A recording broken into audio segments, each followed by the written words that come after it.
Everyone, and thanks for joining us. What started off as a payroll investigation ends in a major embezzlement charges. Investigators from the state auditor's office have been in ECRU unraveling an alleged web of corruption that had been going on for nearly 4 years. WCBI's Parker King speaks with State Auditor Stacey Pickering, and he joins us live in the studio with more. Parker? The charges come as a shock to residents in this small town in Pontotoc County. Even more shocking was where most of the money was spent. Again, it started off a simple payroll case. We thought money was missing and overpaid there, and we started getting into it and found out it was a much bigger, much more elaborate fraud that was taking place.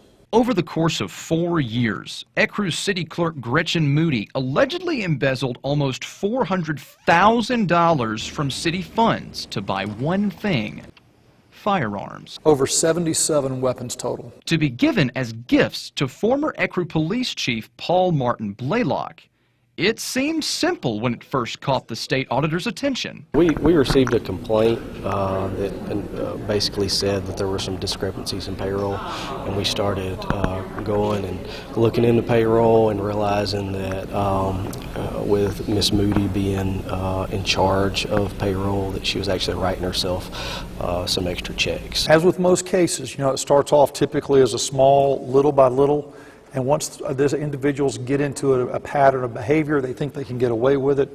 But the one thing when it comes to public corruption of any scale, of any size, there's always a paper trail. That trail led investigators to Moody's office, and what they found was incriminating. It was very unorganized, so we started looking at documents. We discovered some credit cards and started looking at those and noticed that some of these firearms were purchased on that credit card. After presenting evidence before a grand jury, both Moody and Blaylock were indicted.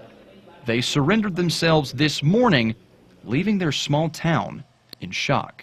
From what I've gathered, everybody trusted Miss Moody, and that's one reason she was able to get away with some of this for so long. To have a case of this magnitude that is this gratuitous, betraying a small town, of your family, your friends, and neighbors, is betrayal not just to the taxpayers, but of personal relationships. With Moody and Blaylock arrested on embezzlement charges, the next step is to get back the money. We'll work with the local government to help make sure they have our backing and our support of our attorneys, our CPAs, and legal staff to make that happen as fast as we can.